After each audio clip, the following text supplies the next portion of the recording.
Later today, those who are against this historic ruling plan to rally outside of every federal courthouse nationwide. Right behind me is what's left of the building that collapsed after a fire broke out due to an explosion. Here on Jamaica Avenue and 214th Place, where police have just confirmed that shooting happened around 8 p.m. tonight. Civil rights activists are outraged about this white privilege card I'm holding in my hand, calling on Amazon to immediately pull it from its website. Firefighters working tirelessly for the last 2 hours to rescue a construction worker who has been trapped in this giant trench. Those results rolling in this morning, and just hours ago in Brooklyn, Brian Cunningham takes the lead in District 43. We're at one of the mosques here in the Bronx where we got to see how the community gets together during the holy month of Ramadan to celebrate. And even though the fan favorite Kyrie Irving won't be playing tonight, the kids say this is an experience they'll be telling their friends about for a long time. Reporting from Manhattan, Cecilia Hua, News 12.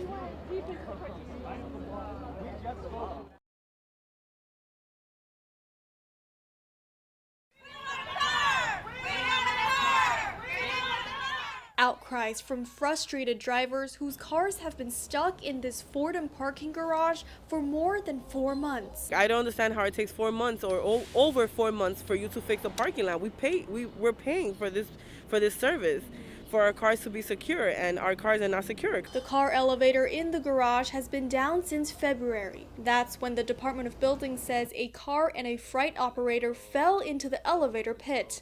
For those who depend on their cars to make a living, the past few months have been extra difficult. I have some money saved up, but it's been 4 to 5 months without work and with no car.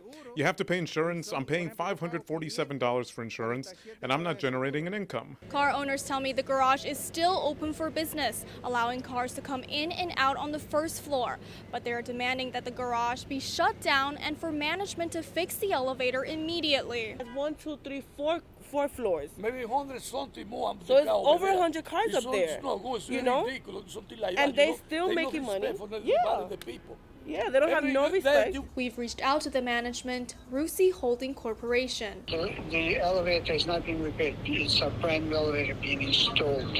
When are you hoping it will open? And within the next 30 days, assuming that the buildings department signs off on it. Meanwhile, the Department of Buildings tells us there is an active permit for the property and it was approved on April 18th.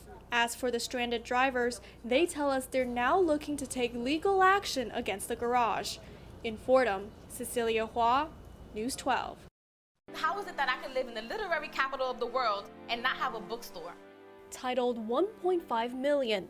The documentary, directed by Bronx filmmaker Gregory Hernandez, highlights what he describes as a literary crisis here in the borough. We're often known as the forgotten borough. I think it's unfortunately by design that the most diverse congressional district in the nation is also the poorest. Growing up as an avid reader, Hernandez struggled to find access to books in the Bronx and often relied on bookstores in other boroughs. In 2016, when the Barnes & Noble at Bay Plaza closed down, he decided to make this documentary. Poverty and illiteracy, they intersect and thus create the crisis that we see in this documentary, which is why we highlight the heroes who are saying, I'm going to put playground libraries in NYCHA projects. Heroes like Noel Santos, a Bronx native who opened up one of the only indie bookstores, the Lit Bar.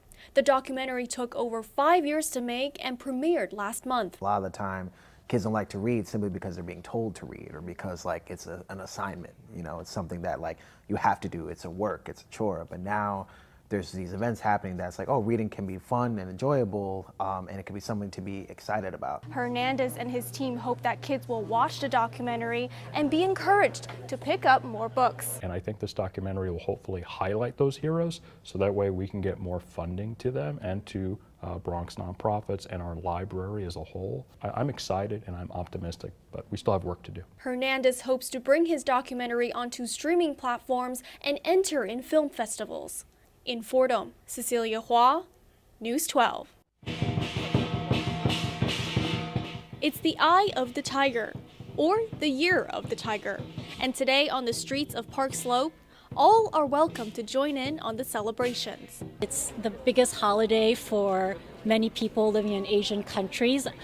I would think of it as like Thanksgiving and Christmas holiday combined into this one big 2-week celebration. In collaboration with the Brooklyn Conservatory of Music, organizers were able to share the spirit of Lunar New Year's with the community. It's really an opportunity for people, maybe they haven't celebrated Lunar New Year before, or maybe people like me who have family in Asia, we haven't seen them for many years. It really helps bring the community together, and we decorate the place. People are very happy and joyful. We give out red envelopes to all the kids. Families can enjoy a day filled with traditional and contemporary music, the crowd favorite lion dance,